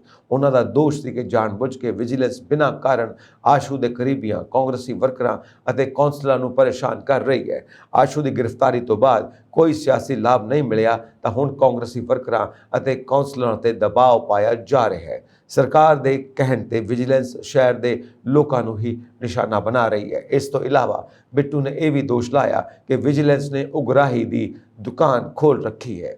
ਦੀਵਾਲੀ ਨੇੜੇ ਹੈ, ਜਿਸ ਕਾਰਨ ਲੋਕਾਂ ਨੂੰ ਜ਼ਿਆਦਾ ਤੰਗ ਕੀਤਾ ਜਾ ਰਿਹਾ ਹੈ। ਉਹਨਾਂ ਕਿਹਾ ਕਿ ਉਹਨਾਂ ਦੇ ਕੋਲ ਹੀ ਵਿਜੀਲੈਂਸ ਅਧਿਕਾਰੀਆਂ ਦੇ ਕਈ ਸਬੂਤ ਹਨ। ਉਧਰ SSP ਵਿਜੀਲੈਂਸ ਰਵਿੰਦਰਪਾਲ ਸਿੰਘ ਸੰਧੂ ਦਾ ਕਹਿਣਾ ਹੈ ਕਿ ਰਵਨੀਤ ਬਿੱਟੂ ਖਿਲਾਫ ਪਹਿਲਾਂ ਹੀ ਸ਼ਿਕਾਇਤ ਦਿੱਤੀ ਹੋਈ ਸੀ, ਇਸ ਲਈ CP ਕੋਸਬੂਤ ਸ਼ਰਮਾ ਨੂੰ ਰਿਮਾਈਂਡਰ ਭੇਜਿਆ ਗਿਆ ਹੈ ਕਿ ਉਹ ਉਕਤ ਸ਼ਿਕਾਇਤ ਤੇ ਉਚਿਤ ਕਾਰਵਾਈ ਕਰਨ, ਜਦੋਂ ਕਿ CP ਸ਼ਰਮਾ ਦਾ ਕਹਿਣਾ ਹੈ ਕਿ ਮਾਮਲਾ ਉਹਨਾਂ ਦੇ ਧਿਆਨ ਵਿੱਚ ਹੈ। ਰਿਮਾਈਂਡਰ ਉਹਨਾਂ ਨੂੰ ਮਿਲਿਆ ਹੈ। ਮਾਮਲੇ ਦੀ ਜਾਂਚ ਚੱਲ ਰਹੀ ਹੈ। ਪੰਜਾਬ ਸਰਕਾਰ ਨੇ ਆਮ ਲੋਕਾਂ ਲਈ ਜ਼ਮੀਨ ਦੀ ਪਰਿਵਾਰਿਕ ਵੰਡ ਦੀ ਪ੍ਰਕਿਰਿਆ ਨੂੰ ਸੌਖੀ ਕਰ ਦਿੱਤਾ ਹੈ। ਸਰਕਾਰ ਨੇ ਇਸ ਪ੍ਰਕਿਰਿਆ ਲਈ ਇੱਕ ਵੈਬਸਾਈਟ ਸ਼ੁਰੂ ਕੀਤੀ ਹੈ, ਜਿਸ ਤੇ ਜ਼ਮੀਨ ਮਾਲਕ ਆਪਣੇ ਪਰਿਵਾਰਕ ਮੈਂਬਰਾਂ ਵਿੱਚ ਜ਼ਮੀਨ ਦੀ ਵੰਡ ਸੰਬੰਧੀ ਅਰਜ਼ੀਆਂ ਦੇਣਗੇ। ਇਸ ਤਰ੍ਹਾਂ ਜ਼ਮੀਨ ਮਾਲਕ ਨੂੰ ਦਫ਼ਤਰਾਂ ਦੇ ਚੱਕਰ ਵੀ ਨਹੀਂ ਲਾਉਣੇ ਪੈਣਗੇ ਅਤੇ ਜ਼ਮੀਨ ਦੀ ਅਲਾਟਮੈਂਟ ਦੀ ਸਮੁੱਚੀ ਪ੍ਰਕਿਰਿਆ ਸੰਬੰਧਿਤ ਅਧਿਕਾਰੀਆਂ ਤੋਂ ਵੈਰੀਫਿਕੇਸ਼ਨ ਕਰਵਾ ਕੇ ਆਨਲਾਈਨ ਮੁਕੰਮਲ ਹੋ ਜਾਵੇਗੀ। ਮਾਲ ਮੰਤਰੀ ਬ੍ਰਹਮ ਸ਼ੰਕਰ ਜ਼ਿੰਪਾ ਨੇ ਕਿਹਾ ਕਿ ਇਸ ਦਾ ਸਭ ਤੋਂ ਵੱਡਾ ਫਾਇਦਾ ਜ਼ਮੀਨ ਦੇ ਮਾਲਕ ਦੇ ਨਾਲ-ਨਾਲ ਹਿੱਸੇਦਾਰ ਪਰਿਵਾਰ ਦੇ ਮੈਂਬਰਾਂ ਨੂੰ ਹੋਵੇਗਾ ਕਿ ਜ਼ਮੀਨ ਦੀ ਸੀਮਾ ਰੇਖਾ ਦਾ ਕੰਮ ਕਰਵਾਉਣਾ ਸੰਭਵ ਹੋਏਗਾ। ਇਸ ਤੋਂ ਬਾਅਦ ਸੰਬੰਧਿਤ ਹਿੱਸੇਦਾਰ ਜੋ ਜ਼ਮੀਨ ਦੇ ਨਵੇਂ ਮਾਲਕ ਹੋਣਗੇ, ਆਪਣੀ ਜ਼ਮੀਨ ਦੀ ਖਰੀਦ ਵੇਚ ਕਰ ਸਕਣਗੇ। ਸਰਕਾਰ ਦਾ ਮੰਨਣਾ ਹੈ ਕਿ ਇਸ ਕਦਮ ਨਾਲ ਜ਼ਮੀਨ ਨੂੰ ਲੈ ਕੇ ਪਰਿਵਾਰਾਂ ਅਤੇ ਅਦਾਲਤੀ ਕੇਸਾਂ ਵਿਚਾਲੇ ਝਗੜੇ ਘੱਟ ਹੋਣਗੇ। ਉਹਨਾਂ ਦੱਸਿਆ ਕਿ ਇਸ ਰਾਹੀਂ ਕੋਈ ਵੀ ਖੇਤਦਾਰ ਆਪਣੀ ਸਾਂਝੀ ਖੇਵਟ ਸੰਬੰਧੀ ਸਾਰੀਆਂ ਧਿਰਾਂ ਦੀ ਸਹਿਮਤੀ ਨਾਲ ਤਿਆਰ ਕੀਤੇ ਬਟਵਾਰੇ ਦੇ ਦਸਤਾਵੇਜ਼ਾਂ ਸਣੇ ਆਪਣੀ ਅਰਜ਼ੀ ਵੈਬਸਾਈਟ ਤੇ ਅਪਲੋਡ ਕਰ ਸਕਦਾ ਹੈ। ਵੱਖ-ਵੱਖ ਹਿੱਸੇਦਾਰਾਂ ਦੇ ਨਾਵਾਂ ਨੂੰ ਅੰਤਿਮ ਰੂਪ ਦੇਣ ਤੋਂ ਬਾਅਦ ਜ਼ਮੀਨ ਮਾਲਕਾਂ ਨੂੰ ਫਸਲਾਂ ਆਦਿ ਦਾ ਮੁਆਵਜ਼ਾ ਲੈਣ ਵਿੱਚ ਵੀ ਸਹੂਲੀਅਤ ਮਿਲੇਗੀ। ਇਸ ਤੋਂ ਇਲਾਵਾ ਜਮ੍ਹਾਂਬੰਦੀ ਦੀ ਕਾਪੀ ਵੀ ਵੈਬਸਾਈਟ ਰਾਹੀਂ ਹੀ ਸਸਤੇ ਰੇਟ ਤੇ ਉਪਲਬਧ ਹੋਵੇਗੀ। ਹਿੱਸੇਦਾਰਾਂ ਦੇ ਨਾਂ ਦਰਜ ਰਹਿਣ ਨਾਲ ਅਜਿਹੀਆਂ ਜ਼ਮੀਨਾਂ ਤੇ ਅਦਾਲਤੀ ਹੁਕਮਾਂ ਤੋਂ ਵੀ ਛੁਟਕਾਰਾ ਮਿਲੇਗਾ, ਕਿਉਂਕਿ ਹੁਣ ਤੱਕ ਹਿੱਸੇਦਾਰੀ ਸਪਸ਼ਟ ਨਾ ਹੋਣ ਦੀ ਸਥਿਤੀ ਵਿੱਚ ਹਿੱਸੇ ਦੇ ਦਾਅਵੇਦਾਰਾਂ ਵੱਲੋਂ ਵਾਰ-ਵਾਰ ਅਦਾਲਤ ਦਾ ਬੂਹਾ ਖੜਕਾਇਆ ਜਾਂਦਾ ਹੈ। ਇਸ ਵੈਬਸਾਈਟ ਤੇ ਬਿਨੈ ਪੱਤਰ ਨੂੰ ਕਿਸ ਤਰ੍ਹਾਂ ਅਪਲੋਡ ਕੀਤਾ ਜਾਣਾ ਚਾਹੀਦਾ ਹੈ, ਉਹ ਸਾਰੀ ਪ੍ਰਕਿਰਿਆ ਵੀ ਵੈਬਸਾਈਟ ਤੇ ਹੀ ਮੁਹੱਈਆ ਕਰਵਾਈ ਗਈ ਹੈ। ਇਸ ਫੈਸਲੇ ਨਾਲ ਸੂਬੇ ਦੇ ਮੁਸ਼ਕਿਲ ਹੋ ਚੁੱਕੇ ਮਾਲੀਏ ਰਿਕਾਰਡ ਨੂੰ ਵੀ ਸੌਖਾ ਕੀਤਾ ਜਾ ਸਕੇਗਾ। eservices.punjab.gov.in ਤੇ ਦਾਇਰ ਕਰ ਸਕਦਾ ਹੈ ਅਤੇ ਉਸ ਤੋਂ ਬਾਅਦ ਆਪਣੀ ਅਰਜ਼ੀ ਦੀ ਸਥਿਤੀ ਵੀ ਜਾਣ ਸਕਦਾ ਹੈ। ਬਿਨੈਕਾਰ ਨੂੰ ਆਪਣੇ ਨਾਂ, ਪਿਤਾ, ਪਤੀ ਦਾ ਨਾਂ, ਪਿੰਡ ਦਾ ਨਾਂ, ਸਬ ਤਹਿਸੀਲ, ਜ਼ਿਲ੍ਹਾ ਖਾਤਾ ਅਤੇ ਖੇਤਰ ਨੰਬਰ ਦੇ ਵੇਰਵਿਆਂ ਦੇ ਨਾਲ ਇਸ ਵੈਬਸਾਈਟ ਤੇ ਬਿਨੈ ਪੱਤਰ ਦਾਇਰ ਕਰਨਾ ਹੋਵੇਗਾ। ਬਿਨੈਕਾਰ eservices.punjab.gov.in ਤੇ ਦਾਇਰ ਕਰ ਸਕਦਾ ਹੈ ਅਤੇ ਉਸ ਤੋਂ ਬਾਅਦ ਆਪਣੀ ਅਰਜ਼ੀ ਦੀ ਸਥਿਤੀ ਵੀ ਜਾਣ ਸਕਦਾ ਹੈ। ਬਿਨੈਕਾਰ ਨੂੰ ਆਪਣੇ ਨਾਂ, ਪਿਤਾ, ਪਤੀ ਦਾ ਨਾਂ, ਪਿੰਡ ਦਾ ਨਾਂ, ਸਬ ਤਹਿਸੀਲ, ਜ਼ਿਲ੍ਹਾ ਖਾਤਾ ਅਤੇ ਖੇਤ ਨੰਬਰ ਦੇ ਵੇਰਵਿਆਂ ਦੇ ਨਾਲ ਇਸ ਵੈਬਸਾਈਟ ਤੇ ਬਿਨੈ ਪੱਤਰ ਦਾਇਰ ਕਰਨਾ ਹੋਵੇਗਾ। ਬਿਨੈਕਾਰ ਨੂੰ ਜ਼ਮੀਨ ਦੇ ਸਾਰੇ ਹਿੱਸੇਦਾਰਾਂ ਵੱਲੋਂ ਹਸਤਾਖਰ ਕੀਤੇ ਪ੍ਰਸਤਾਵਿਤ ਵੰਡ ਦਾ ਇੱਕ ਮੈਮੋਰੈਂਡਮ ਅਤੇ ਜ਼ਮੀਨ ਦੀ ਵੰਡ ਨੂੰ ਦਰਸਾਉਂਦਾ ਇੱਕ ਫੀਲਡ ਮੈਪ ਵੀ ਦਾਇਰ ਕਰਨਾ ਹੋਵੇਗਾ। ਵੈਬਸਾਈਟ ਤੇ ਅਪਲੋਡ ਕੀਤੀਆਂ ਇਹ ਦਰਖਾਸਤਾਂ ਸਰਕਲ ਮਾਲ ਅਫਸਰ ਵੱਲੋਂ ਕਾਰਵਾਈ ਕਰਨ ਤੋਂ ਬਾਅਦ ਕਾਨੂੰਗੋ ਇੰਚਾਰਜ ਅਤੇ ਫਿਰ ਸੰਬੰਧਿਤ ਪਟਵਾਰੀ ਨੂੰ ਭੇਜ ਦਿੱਤੀਆਂ ਜਾਣਗੀਆਂ। ਮਾਲ ਰਿਕਾਰਡ ਸਣੇ ਮੰਗ ਪੱਤਰ ਦੇ ਸਾਰੇ ਤੱਥਾਂ ਦੀ ਪੜਤਾਲ ਕਰਨ ਤੋਂ ਬਾਅਦ ਪਟਵਾਰੀ ਸੰਬੰਧਿਤ ਧਿਰ ਨੂੰ ਕਾਰਵਾਈ ਲਈ ਨਿੱਜੀ ਤੌਰ ਤੇ ਹਾਜ਼ਰ ਹੋਣ ਲਈ ਬੁਲਾਵੇਗਾ ਅਤੇ ਸਮਾਂ ਰਿਕਾਰਡ ਕਰੇਗਾ। ਅੰਤਰਾਲ ਨੂੰ ਰਿਕਾਰਡ ਕਰਨ ਤੋਂ ਬਾਅਦ ਸੰਬੰਧਿਤ ਪਟਵਾਰੀ ਇਸ ਨੂੰ ਤਸਦੀਕ ਲਈ ਕਾਨੂੰਗੋ ਦੇ ਸਾਹਮਣੇ ਪੇਸ਼ ਕਰੇਗਾ ਅਤੇ ਫਿਰ ਅੰਤਿਮ ਹੁਕਮਾਂ ਲਈ ਸੰਬੰਧਿਤ CRO ਸਹਾਇਕ ਕਲੈਕਟਰ ਗ੍ਰੇਡ 2 ਅੱਗੇ ਪੇਸ਼ ਕਰੇਗਾ। ਇੰਤਕਾਲ ਦੀ ਪੁਸ਼ਟੀ ਕਰਨ ਤੋਂ ਬਾਅਦ ਹਰੇਕ ਐਪਲੀਕੇਸ਼ਨ ਲਈ ਛੋਟਾ ਆਰਡਰ ਵੈਬਸਾਈਟ ਤੇ ਪੋਸਟ ਕੀਤਾ ਜਾਵੇਗਾ। ਭਾਜਪਾ ਦੇ ਕੌਮੀ ਬੁਲਾਰੇ ਅਤੇ ਸੀਨੀਅਰ ਆਗੂ RP ਸਿੰਘ ਨੇ ਸੂਬਾ ਸਰਕਾਰਾਂ ਤੋਂ ਮੰਗ ਕੀਤੀ ਹੈ ਕਿ ਉਹ ਅੱਤਵਾਦ ਦੇ ਦੌਰ ਵਿੱਚ ਫੜੇ ਗਏ ਸਿੱਖ ਕੈਦੀਆਂ ਅਤੇ ਵੱਖ-ਵੱਖ ਮਾਮਲਿਆਂ ਵਿੱਚ ਸਜ਼ਾਵਾਂ ਪੂਰੀਆਂ ਕਰ ਚੁੱਕੇ ਸਿੱਖ ਕੈਦੀਆਂ ਦੀ ਤੁਰੰਤ ਰਿਹਾਈ ਯਕੀਨੀ ਬਣਾਉਣ। ਸ਼ਨੀਵਾਰ ਨੂੰ ਕੀਤੇ ਇੱਕ ਟਵੀਟ ਵਿੱਚ RP ਸਿੰਘ ਨੇ ਕਿਹਾ ਕਿ ਸਜ਼ਾ ਪੂਰੀ ਕਰ ਚੁੱਕੇ ਸਿੱਖ ਕੈਦੀ ਕਾਫੀ ਬਜ਼ੁਰਗ ਹੋ ਚੁੱਕੇ ਨੇ ਅਤੇ ਉਹਨਾਂ ਤੋਂ ਸੁਰੱਖਿਆ ਨੂੰ ਲੈ ਕੇ ਕਿਸੇ ਤਰ੍ਹਾਂ ਦਾ ਖਤਰਾ ਨਹੀਂ ਹੈ। ਉਮਰ ਦੇ ਇਸ ਪੜਾਅ ਤੇ ਇਹਨਾਂ ਕੈਦੀਆਂ ਨੂੰ ਇਹਨਾਂ ਦੇ ਪਰਿਵਾਰਾਂ ਦੀ ਲੋੜ ਹੈ ਅਤੇ ਇਸ ਨੂੰ ਮਨੁੱਖਤਾ ਦੇ ਨਜ਼ਰੀਏ ਤੋਂ ਵੀ ਦੇਖਿਆ ਜਾਣਾ ਚਾਹੀਦਾ ਹੈ। RP ਸਿੰਘ ਨੇ ਕਿਹਾ ਕਿ ਜੇਲ੍ਹਾਂ ਅਤੇ ਜੇਲ੍ਹਾਂ ਵਿੱਚ ਬੰਦ ਕੈਦੀ ਸੂਬਾ ਸਰਕਾਰਾਂ ਦਾ ਵਿਸ਼ਾ ਹੈ ਅਤੇ ਇਸ ਵਿੱਚ ਕੇਂਦਰ ਸਰਕਾਰ ਦੀ ਭੂਮਿਕਾ ਨਹੀਂ ਹੈ। ਉਹਨਾਂ ਕਿਹਾ ਕਿ ਕਾਨੂੰਨੀ ਤੌਰ ਤੇ ਉਮਰ ਕੈਦ ਦਾ ਮਤਲਬ 14 ਸਾਲ ਦੀ ਜੇਲ੍ਹ ਹੈ, ਪਰ ਸਿੱਖ ਕੈਦੀ 27 ਤੋਂ 32 ਸਾਲ ਤੱਕ ਦਾ ਸਮਾਂ ਜੇਲ੍ਹਾਂ 'ਚ ਬਿਤਾ ਚੁੱਕੇ ਨੇ, ਪਰ ਇਸ ਦੇ ਬਾਵਜੂਦ ਉਹਨਾਂ ਨੂੰ ਰਿਹਾ ਨਹੀਂ ਕੀਤਾ ਜਾ ਰਿਹਾ। ਉਹਨਾਂ ਕਿਹਾ ਕਿ ਪੰਜਾਬ ਦੀਆਂ ਜੇਲ੍ਹਾਂ ਵਿੱਚ ਬੰਦ ਕੈਦੀਆਂ ਨੂੰ ਪੰਜਾਬ ਸਰਕਾਰ ਵੱਲੋਂ ਰਿਹਾ ਕੀਤਾ ਜਾਣਾ ਚਾਹੀਦਾ ਹੈ, ਜਦਕਿ ਦਿੱਲੀ ਦੀਆਂ ਜੇਲ੍ਹਾਂ ਵਿੱਚ ਬੰਦ ਕੈਦੀਆਂ ਨੂੰ ਰਿਹਾ ਕਰਨ ਦਾ ਅਧਿਕਾਰ ਦਿੱਲੀ ਸਰਕਾਰ ਕੋਲ ਹੈ। ਉਹਨਾਂ ਕਿਹਾ ਕਿ ਜੇ ਭਾਜਪਾ ਸ਼ਾਸਿਤ ਸੂਬੇ ਦੀ ਕਿਸੇ ਜੇਲ੍ਹ ਵਿੱਚ ਸਜ਼ਾ ਪੂਰੀ ਕਰ ਚੁੱਕੇ ਸਿੱਖ ਕੈਦੀ ਹਨ ਤਾਂ ਉਹ ਉਸ ਸੂਬੇ ਦੇ ਮੁੱਖ ਮੰਤਰੀ ਨੂੰ ਵੀ ਅਪੀਲ ਕਰਨਗੇ ਕਿ ਅਜਿਹੇ ਕੈਦੀਆਂ ਨੂੰ ਤੁਰੰਤ ਰਿਹਾ ਕੀਤਾ ਜਾਵੇ। RP ਸਿੰਘ ਨੇ ਕਿਹਾ ਕਿ ਅਜਿਹੇ ਕੈਦੀ ਪੰਜਾਬ, ਹਰਿਆਣਾ, ਦਿੱਲੀ, ਰਾਜਸਥਾਨ ਅਤੇ ਉੱਤਰ ਪ੍ਰਦੇਸ਼ ਦੀਆਂ ਜੇਲ੍ਹਾਂ ਵਿੱਚ ਬੰਦ ਨੇ। ਇਸ ਲਈ ਇਹਨਾਂ ਸੂਬਿਆਂ ਦੀਆਂ ਸਰਕਾਰਾਂ ਨੂੰ ਤੁਰੰਤ ਇਹਨਾਂ ਦੀ ਰਿਹਾਈ ਲਈ ਰਾਹ ਪੱਧਰਾ ਕਰਨ ਦੀ ਲੋੜ ਹੈ। ਪਿੰਡ ਨਈਆਂ ਗਾਂव ਆਯੋਜਿਤ ਸਵਾਗਤੀ ਸਮਾਰੋਹ ਵਿੱਚ ਹਰਿਆਣਾ ਦੇ ਮੁੱਖ ਮੰਤਰੀ ਮਨੋਹਰ ਲਾਲ ਨੇ ਪੰਜਾਬ ਦੇ ਮੁੱਖ ਮੰਤਰੀ ਭਗਵੰਤ ਮਾਨ ਨੂੰ ਸਤਲੁਜ ਯਮੁਨਾ ਲਿੰਕ SYL ਮੁੱਦੇ ਤੇ ਘੇਰਿਆ। ਉਹਨਾਂ ਆਪਣੇ ਸੰਬੋਧਨ ਵਿੱਚ ਕਿਹਾ ਕਿ ਪੰਜਾਬ ਦੇ ਮੁੱਖ ਮੰਤਰੀ ਭਗਵੰਤ ਮਾਨ ਅਜਿਹੇ ਮੁੱਖ ਮੰਤਰੀ ਨੇ ਜੋ ਕਿਸੇ ਦੀ ਵੀ ਨਹੀਂ ਮੰਨਦੇ, ਇਸ ਲਈ SYL ਦੇ ਕਿਸੇ ਤਰ੍ਹਾਂ ਦੀ ਆਸ ਰੱਖਣਾ ਠੀਕ ਨਹੀਂ ਹੈ। ਉੱਥੇ ਹੀ ਮੁੱਖ ਮੰਤਰੀ ਨੇ ਕਿਹਾ ਕਿ ਇੱਕ ਸੰਸਥਾ ਨੇ ਇੱਕ ਸਰਵੇਖਣ ਕਰਵਾਇਆ ਹੈ ਜਿਸ ਵਿੱਚ ਹਰਿਆਣਾ ਵਧੀਆ ਸ਼ਾਸਨ ਵਿੱਚ ਪੂਰੇ ਦੇਸ਼ ਵਿੱਚ ਪਹਿਲੇ ਨੰਬਰ ਤੇ ਆ ਗਿਆ ਹੈ। ਅਸੀਂ ਸੱਤਾ ਦਾ ਆਨੰਦ ਨਹੀਂ ਮਾਣਿਆ, ਸਗੋਂ ਸੱਤਾ ਨੂੰ ਸੇਵਾ ਦਾ ਸਾਧਨ ਬਣਾਇਆ ਹੈ। ਗਰੀਬਾਂ ਨੂੰ ਲੱਭ ਕੇ ਉਹਨਾਂ ਨੂੰ ਸਰਕਾਰੀ ਸਕੀਮਾਂ ਨਾਲ ਜੋੜ ਕੇ ਉਹਨਾਂ ਦਾ ਜੀਵਨ ਪੱਧਰ ਉੱਚਾ ਚੁੱਕਣ ਲਈ ਯਤਨ ਕੀਤੇ ਜਾ ਰਹੇ ਨੇ। ਮੁੱਖ ਮੰਤਰੀ ਨੇ ਆਪਣੀ ਸਰਕਾਰ ਦੀਆਂ ਤਰਜੀਹਾਂ ਦਾ ਜ਼ਿਕਰ ਕਰਦਿਆਂ ਕਿਹਾ ਕਿ ਭ੍ਰਸ਼ਟਾਚਾਰ ਨੂੰ ਖਤਮ ਕਰਨਾ ਹੈ। ਇਸ ਦਿਸ਼ਾ ਵਿੱਚ ਕਾਰਵਾਈ ਚੱਲ ਰਹੀ ਹੈ ਅਤੇ ਹੁਣ ਲੋਕ ਕਹਿਣ ਲੱਗੇ ਨੇ ਭ੍ਰਸ਼ਟਾਚਾਰ ਦਾ ਕਾਲ ਮਨੋਹਰ ਲਾਲ, ਜਦਕਿ 8 ਸਾਲ ਪਹਿਲਾਂ ਪ੍ਰਦੇਸ਼ ਦਾ ਕੋਈ ਵੀ ਵਿਅਕਤੀ ਇਹ ਸੋਚਣ ਨੂੰ ਤਿਆਰ ਨਹੀਂ ਸੀ ਕਿ ਭ੍ਰਸ਼ਟਾਚਾਰ ਵੀ ਘੱਟ ਹੋ ਸਕਦਾ ਹੈ। USA ਡਾਲਰ ਲੈਣ ਦੇ ਲਾਲਚ ਵਿੱਚ ਇੱਕ ਨੌਜਵਾਨ ਨਾਲ ਫਿਲਮੀ ਸਟਾਈਲ ਵਿੱਚ ਜੋ ਕਹਾਣੀ ਵਾਪਰੀ, ਉਸਨੇ ਨੌਜਵਾਨ ਦੇ ਪੈਰਾਂ ਹੇਠੋਂ ਜ਼ਮੀਨ ਖਿਸਕਾ ਦਿੱਤੀ। ਦਰਅਸਲ ਡਾਲਰ ਲੈਣ ਦੇ ਲਾਲਚ ਵਿੱਚ ਨੌਜਵਾਨ ਆਪਣੇ 3 ਲੱਖ ਰੁਪਏ ਗਵਾ ਬੈਠਾ, ਜਿਸ ਤੋਂ ਬਾਅਦ ਉਸਨੇ ਪੁਲਿਸ ਨੂੰ ਇਸ ਦੀ ਸੂਚਨਾ ਦਿੱਤੀ। ਜਾਣਕਾਰੀ ਮੁਤਾਬਿਕ ਪੀੜਤ ਨੌਜਵਾਨ ਮਨਮੀਤ ਸਿੰਘ ਪੁੱਤਰ ਅਮਰੀਕ ਸਿੰਘ ਨੇ ਦੱਸਿਆ ਕਿ ਉਸ ਦੀ ਰਾਹੋਂ ਰੋਡ ਤੇ ਮੈਡੀਕਲ ਦੀ ਦੁਕਾਨ ਹੈ। ਕਰੀਬ 1 ਹਫ਼ਤਾ ਪਹਿਲਾਂ ਇਮਰਾਨ ਨਾਮ ਦਾ ਮੁੰਡਾ ਉਸ ਦੀ ਦੁਕਾਨ ਤੇ ਦਵਾਈ ਲੈਣ ਆਇਆ। ਦਵਾਈ ਲੈਣ ਤੋਂ ਬਾਅਦ ਉਹ ਆਪਣੀ ਜੇਬ ਚੋਂ $20 ਦਾ ਨੋਟ ਕੱਢ ਕੇ ਕਹਿਣ ਲੱਗਾ ਕਿ ਭਾਈ ਸਾਹਿਬ ਇਸ ਨੂੰ ਭਾਰਤੀ ਕਰੰਸੀ ਵਿੱਚ ਬਦਲ ਸਕਦੇ ਹੋ, ਮੈਨੂੰ ਪੈਸੇ ਦੀ ਲੋੜ ਹੈ। ਮਨਮੀਤ ਨੇ ਕਿਹਾ ਕਿ ਤੁਸੀਂ ਖੁਦ ਮਨੀ ਐਕਸਚੇਂਜ ਰਾਹੀਂ ਆਪਣਾ ਕੰਮ ਕਿਉਂ ਨਹੀਂ ਕਰਵਾ ਲੈਂਦੇ। ਮੁਲਜ਼ਮ ਇਮਰਾਨ ਨੇ ਕਿਹਾ ਕਿ ਮੇਰੇ ਕੋਲ ਅਜਿਹੇ $10,000 ਨੇ, ਮੈਂ ਰੇਟ ਘੱਟ ਲੈ ਸਕਦਾ, ਪਰ ਜੇ ਤੁਸੀਂ ਕਰਵਾ ਸਕਦੇ ਹੋ ਤਾਂ ਕਰਵਾ ਦਿਓ, ਕਿਉਂਕਿ ਇੰਨੇ ਡਾਲਰਾਂ ਦੇ ਬਦਲੇ ਵਿੱਚ ਦੁਕਾਨਦਾਰ ਸ਼ੱਕ ਕਰਨ ਲੱਗ ਪੈਂਦੇ ਨੇ। ਉਸਨੇ ਕਿਹਾ ਕਿ ਇਹ ਡਾਲਰ ਮੇਰੀ ਭੂਆ ਦੇ ਕੋਲ ਹਨ ਜਿੱਥੋਂ ਮੈਂ ਲੈ ਕੇ ਆਉਂਦਾ। ਇਸ ਤੋਂ ਬਾਅਦ ਉਸਨੇ ਮਨਮੀਤ ਦਾ ਫ਼ੋਨ ਨੰਬਰ ਲੈ ਲਿਆ ਅਤੇ ਉਸ ਨੂੰ ਦੁਬਾਰਾ ਫ਼ੋਨ ਕਰਕੇ ਡਾਲਰ ਲੈਣ ਲਈ ਕਹਿਣ ਲੱਗਾ। ਜਿਸ ਤੋਂ ਬਾਅਦ ਮਨਮੀਤ ਨੇ ਫਰੀਦਕੋਟ ਦੇ ਰਹਿਣ ਵਾਲੇ ਆਪਣੇ ਇੱਕ ਦੋਸਤ ਨਾਲ ਗੱਲ ਕੀਤੀ ਤਾਂ ਉਹ ਡਾਲਰ ਲੈਣ ਲਈ ਰਾਜ਼ੀ ਹੋ ਗਿਆ। ਪੂਰਾ ਸੌਦਾ 3 ਲੱਖ ਰੁਪਏ ਵਿੱਚ ਤੈਅ ਕੀਤਾ ਗਿਆ। ਜਿਸ ਤੋਂ ਬਾਅਦ ਮਨਮੀਤ ਤੇ ਉਸ ਦੇ ਦੋਸਤ ਨੂੰ ਇਮਰਾਨ ਦਾ ਫ਼ੋਨ ਆਇਆ। ਉਸਨੇ ਕਿਹਾ ਕਿ ਸ਼ੇਰਪੁਰ ਮੱਛੀ ਮੰਡੀ ਵਾਲੀ ਗਲੀ ਵਿੱਚ ਆ ਜਾਓ। ਮਨਮੀਤ ਆਪਣੇ ਦੋਸਤ ਨਾਲ ਡਾਲਰ ਲੈਣ ਵਾਲੀ ਜਗ੍ਹਾ ਤੇ ਦੁਪਹਿਰ 3 ਵਜੇ ਪਹੁੰਚ ਗਿਆ। ਇਸ ਤੋਂ ਬਾਅਦ ਦੋਸ਼ੀ ਇਮਰਾਨ ਬੈਗ ਲੈ ਕੇ ਉਹਨਾਂ ਕੋਲ ਆਇਆ ਅਤੇ ਚੈੱਕ ਕਰਨ ਲਈ $20 ਦਾ ਨੋਟ ਦਿੱਤਾ, ਜਿਸ ਨੂੰ ਮਨਮੀਤ ਅਤੇ ਉਸ ਦੇ ਦੋਸਤ ਨੇ ਚੈੱਕ ਕੀਤਾ। ਦੋਹਾਂ ਨੇ ਡਾਲਰ ਦੇ ਅਸਲੀ ਹੋਣ ਦੀ ਪੁਸ਼ਟੀ ਕੀਤੀ, ਜਿਸ ਤੋਂ ਬਾਅਦ ਉਹਨਾਂ ਨੇ ਭਾਰਤੀ ਕਰੰਸੀ ਦੇ 3 ਲੱਖ ਰੁਪਏ ਦਾ ਬੈਗ ਉਸ ਨੂੰ ਦੇ ਦਿੱਤਾ ਅਤੇ ਉਸ ਤੋਂ ਡਾਲਰ ਵਾਲਾ ਬੈਗ ਲੈ ਲਿਆ। ਮੁਲਜ਼ਮ ਇਮਰਾਨ ਤੁਰੰਤ ਪੈਸਿਆਂ ਵਾਲਾ ਬੈਗ ਲੈ ਕੇ ਚਲਾ ਗਿਆ। ਇਸ ਤੋਂ ਬਾਅਦ ਮਨਮੀਤ ਦੇ ਦੋਸਤ ਨੇ ਬੈਗ ਖੋਲ੍ਹ ਕੇ ਡਾਲਰ ਚੈੱਕ ਕਰਨ ਲਈ ਕਿਹਾ। ਜਦੋਂ ਬੈਗ ਖੋਲ੍ਹਿਆ ਗਿਆ ਤਾਂ ਦੇਖਿਆ ਕਿ ਅਖਬਾਰ ਦੇ ਬਣੇ ਡਾਲਰ ਅਤੇ ਸਾਬੁਣ ਦੀ ਟਿੱਕੀ ਸੀ, ਪਰ ਇਸ ਤੋਂ ਪਹਿਲਾਂ ਕਿ ਇਹ ਸਭ ਕੁਝ ਪਤਾ ਲੱਗਦਾ, ਦੋਸ਼ੀ ਇਮਰਾਨ ਫਰਾਰ ਹੋ ਗਿਆ ਸੀ। ਇਸ ਤੋਂ ਬਾਅਦ ਮਨਮੀਤ ਤੇ ਉਸ ਦੇ ਦੋਸਤ ਨੇ ਇਮਰਾਨ ਦੀ ਕਾਫੀ ਭਾਲ ਕੀਤੀ, ਪਰ ਉਹ ਨਹੀਂ ਮਿਲਿਆ। ਇਸ ਮਗਰੋਂ ਪੁਲਿਸ ਨੂੰ ਸਾਰੀ ਘਟਨਾ ਦੀ ਸੂਚਨਾ ਦਿੱਤੀ ਗਈ।